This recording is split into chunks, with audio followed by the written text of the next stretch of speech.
হিন্দু সম্প্রদায়কে ব্যবহার করে ভারতের সহায়তায় আওয়ামী লীগ আবারও দেশে অরাজকতা সৃষ্টি করতে চায়, এমন মন্তব্য করেছেন বিএনপি মহাসচিব মির্জা ফখরুল ইসলাম আলমগীর। বিকেলে রাজধানীর নয়াপল্টনে এক অবস্থান কর্মসূচিতে এসব কথা বলেন তিনি। মির্জা ফখরুল বলেন, গণতন্ত্র পুনঃপ্রতিষ্ঠার জন্য গত 15 বছর বিএনপি যে মূল্য দিয়েছে তা বিশ্বে বিরল। ছাত্র জনতার এই আন্দোলনে গণহত্যাকারীদের আন্তর্জাতিক অপরাধ ট্রাইব্যুনালে বিচার করতে হবে। এ বিষয়ে অন্তর্বর্তীকালীন সরকারকে দ্রুত পদক্ষেপ নেওয়ার আহ্বান জানান তিনি। তাইফুর রহমান তুহিনের প্রতিবেদন।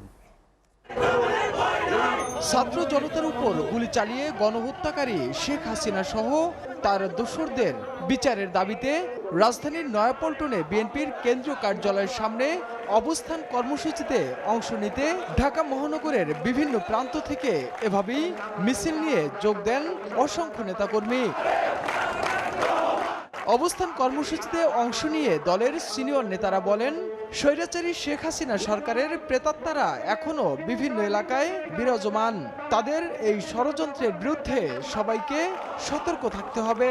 অর্ধ সহস্রাধিক মানুষের প্রাণ কেড়ে নিয়েছেন তিনি, এবং যেদিন ক্ষমতা ছাড়লেন সেদিন হুকুম দিয়েছিলেন কয়েক হাজার মানুষকে মেরে ফেললেও তাকে নাকি ক্ষমতায় রাখতে হবে। যারা আওয়ামী লীগ আবার একটু গলা উঠাইতে চায়, সে আওয়ামী লীগের দাবায় রাখতে হবে। এখন পর্যন্ত তারা ষড়যন্ত্র করে চলছে বাংলাদেশকে নস্যাৎ করার জন্য। এই যে সরকারের হত্যাকাণ্ড, এই যে আকাশ থেকে গুলি করে, এই যে স্নাইপার দিয়ে গুলি করে মানুষকে হত্যা করা, এদের পিছনে এই সকল ব্যবসায়ীদের হাত আছে। মির্জা ফখরুল ইসলাম আলমগীর বলেন, শেখ হাসিনা সহ আওয়ামী লীগের নেতাকর্মীরা যত হত্যা আর নির্যাতন করেছে তা আন্তর্জাতিক আইনে বিচার করতে হবে। বিএনপি গত 15 বছর 16 বছরে যে মূল্য দিয়েছে গণতন্ত্রকে পুনরুদ্ধার করার জন্য, এটা পৃথিবীর ইতিহাসে বিরল। এই যে গণহত্যা, হাসিনা যে খুনি, তাদের আমরা বিচার চাই। বিচার আল্লাহ তাআলা করছে আর করবে। দেশের সংখ্যালঘুদের পুঁজি করে নতুন ষড়যন্ত্রে লিপ্ত হতে চায় আওয়ামী লীগ।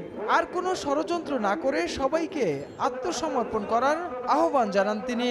এখন নতুন একটা ভুয়া করেছে সেই ষড়যন্ত্রকারীরা, কি যে মাইনরিটির উপর অত্যাচার হচ্ছে। তাদের মূল কাণ্ড হচ্ছে ইচ্ছা হচ্ছে দেশে অস্থিতির সৃষ্টি করে আবার যদি ওই ভারতের সাহায্য নিয়ে ঢুকে পড়া যায়, তাহলে হয়তো তারা রক্ষা পাবে। ভালো এই সমস্ত ঝগড়া না করে আপনারা আত্মসমর্পণ করেন।